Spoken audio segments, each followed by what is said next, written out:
please. Nice crowd. I even hear a young, beautiful voice in the background, and that's good. That makes us all feel young. I want to thank everybody for being here on the 200th day in office. This is 200 days already. Time flies. But we have a country that's the hottest country right now anywhere in the world. A year ago, it was in a lot of trouble. It's the hottest country. And a lot of the people in this room made it that way. Perhaps the most successful and consequential first 200 days, they say, of an administration in history. So let's hope they keep saying it. There they are right there. I hope they keep saying it. But even more importantly, this is also National Purple Heart Day, and we're here to honor and celebrate the unyielding patriotism and grit and devotion to America's Purple Heart veterans is great emotion and great love. The Purple Heart dates back to August 7th, 1782. That's a long time, when General George Washington awarded a heart-shaped purple cloth to 3 soldiers for outstanding gallantry and service in battle.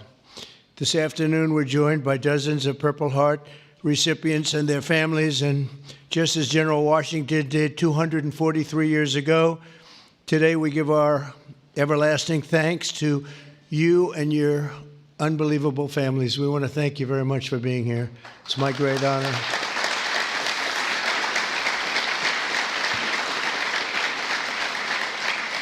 We're also joined by American patriots who love our military and our veterans, including Secretary of Defense Pete Hegseth. You're doing a great job, Pete. Thank you. We're working hard together. Secretary of Veterans Affairs with 92% approval rating, I hear. That's a record. Doug Collins. Thank you very much, Doug. The Director of National Intelligence, Tulsi Gabbard. She's got a lot of interesting things happening in the last 2 months. A lot of interest. Keep it coming, Tulsi. Keep it coming. Chairman of the Joint Chiefs of Staff, General Dan Kane, my friend, who I knew a long time ago. He got rid of ISIS in record time. They said it was going to take 4 to 5 years. He did it in 4 weeks. That's when I said, if I get into this again, I'm going to make him the chairman of the Joint Chiefs, and that's what happened. Great job, and he did an incredible job in Iran. I want to thank you very much. Great job, General.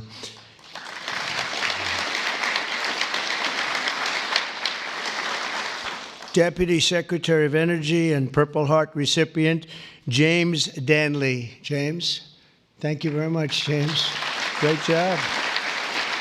And we have a Medal of Honor recipient, Captain Paris Davis. Thank you. Where are you? Where might he be? Oh, look at you.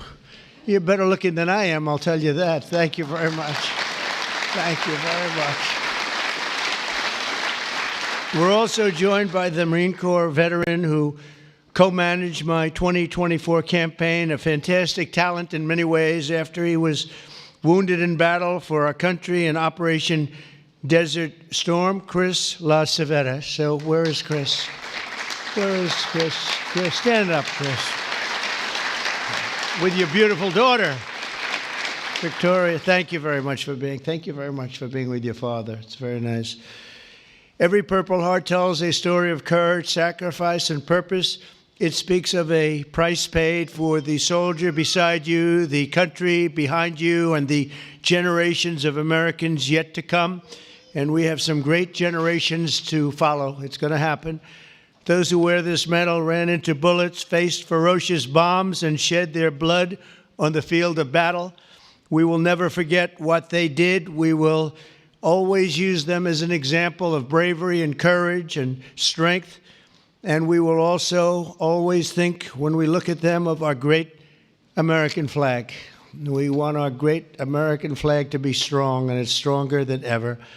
Since day one, my administration has used every power we have to fight for those who have fought for America. In 6 months, we have reduced the backlog of veterans' waitings And that waiting list was very long, Doug, wasn't it, huh? For the benefits, and it's 37%. So it's just, is that all you did, Doug? 37? I don't know, huh? That's incredible, actually. You're getting tremendous marks, and we appreciate it very much. We processed more than 2 million disability benefit claims this fiscal year, on track for the most ever. In fact, not even close. We're slashing wait times at the VA medical centers, and we're bringing back VA choice and VA accountability. As you know, we had it, and then the previous administration, let's go with the Biden administration, they decided to get rid of it. And you know, choice is where if you wait in line for an extended period or you're not going to see a doctor for a while, you have the right to go out and get a doctor, and we'll pay for it, and you get yourself all fixed up real fast. You don't have to wait 6 weeks, 8 weeks, months like they were doing. And VA accountability, I'm very proud of those. We got them passed. Actually, Doug, you were a member of Congress when we did. You helped us a lot. But we got them passed in the legislature, so they're with us forever. And yet Biden found a way to not use them. But VA accountability, that's when we have bad people in the Veterans Association that were taking advantage of people, hurting people, and they weren't in prime time. In prime time, they wouldn't have touched them, but they weren't quite in prime time, and they were doing bad things. They were sadists, they were thieves, and some bad people. We had 9,000 of them. We fired every one of them, and it was a great thing. And then he put some of those people back. I don't know why they did that, but they did it. But we got them out again, I think, Doug, right? So it's good. So we had VA choice, VA accountability, something we're very proud of. I'm also working to keep my promise to end veterans' homelessness in America. In May, I signed an executive order to open the National Center for Warrior Independence in Los Angeles, California, which will house up to 6,000 homeless vets. It's going to be beautiful.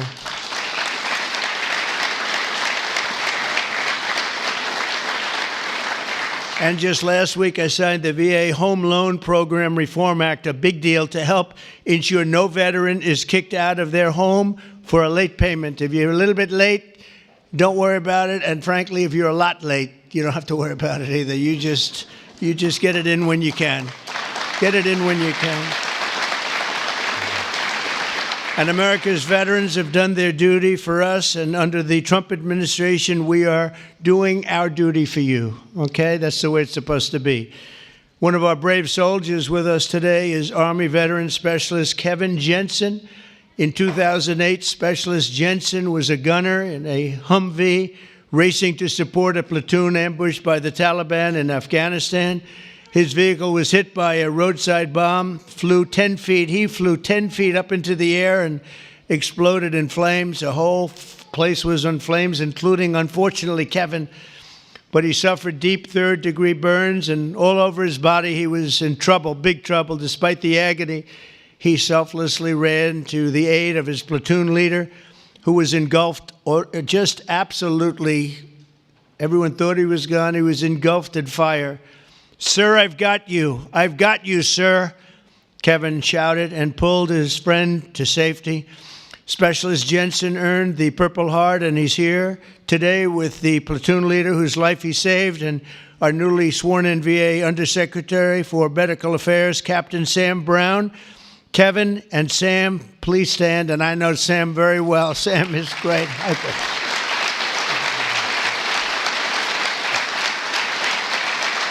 What a combination. He's okay, right?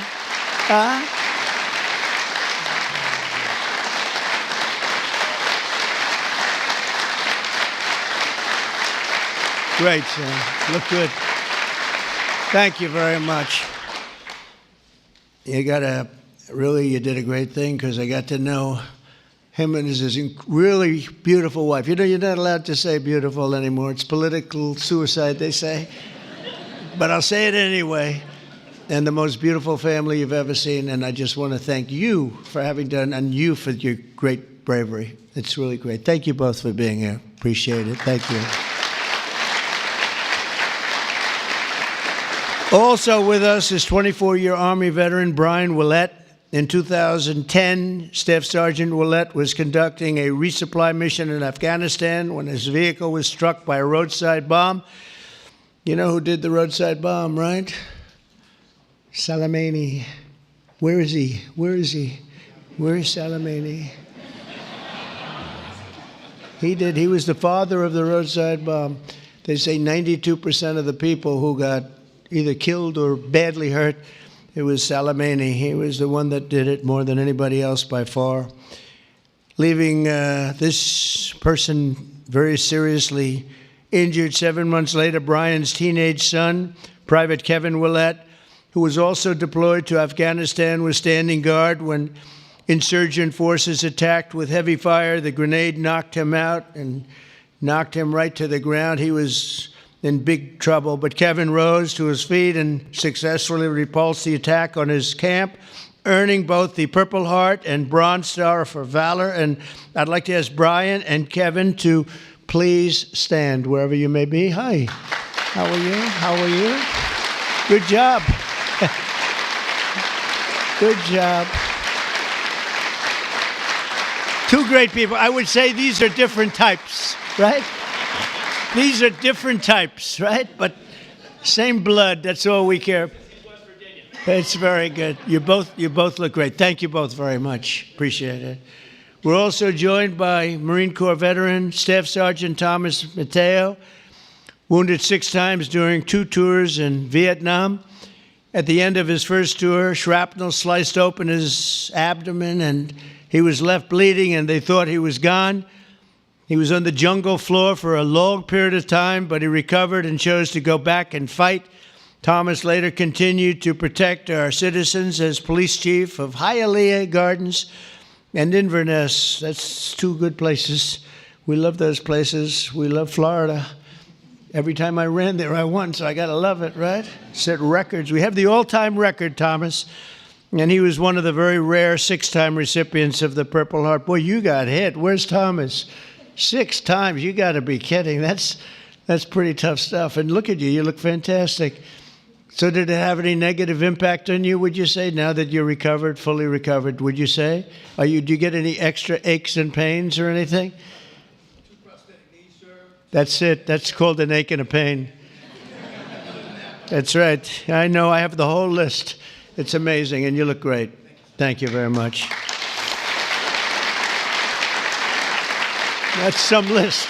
Thank you. It's amazing, amazing.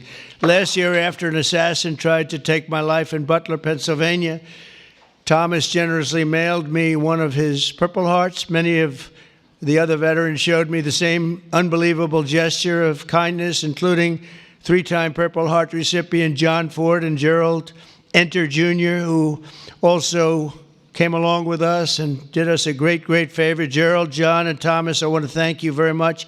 What a great honor to get those Purple Hearts. I guess in a certain way it wasn't that easy for me either when you think of it, but you went through a lot more than I did, and I appreciate it all very much. Thank you. Thank you. Where are you? Stand up, please. Please. Thank you very much. Thank you very much. Thank you. Thank you. Great. That was someday. That was someday we had together, though, huh? That was someday we had together. Thank you both very much. Thank you all.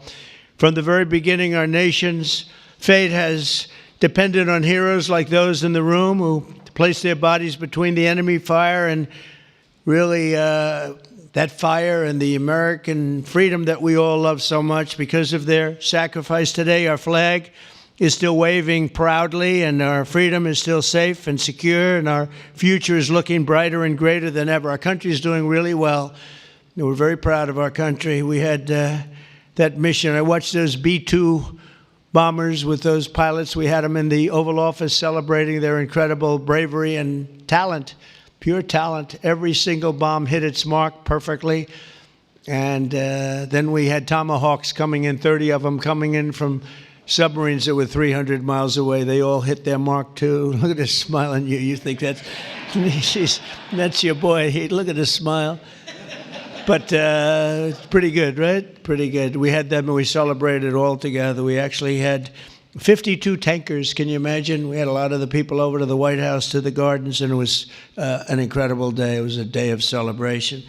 They've been looking to do that for 22 years. One of the pilots came up and said to me, we've been waiting for 22 years, my predecessors, because he was a young guy, but he said, we've been practicing this 3 times a year for 22 years. Who knew that, Pete?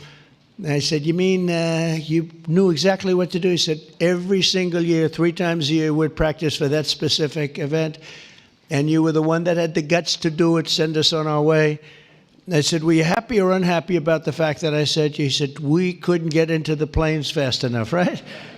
And he said, well, you guys are different, but they're really talented people and special. We've had some incredible success.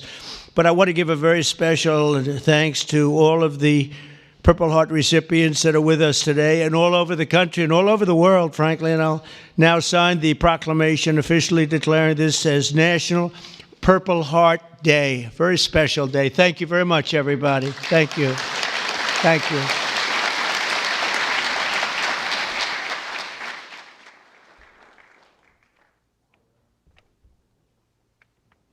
I know who I'm giving this pen to. That guy right there. All right? 6 times.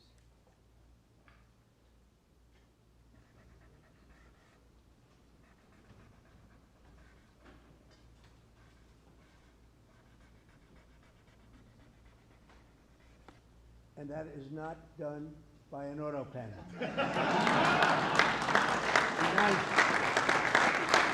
No auto pen, right?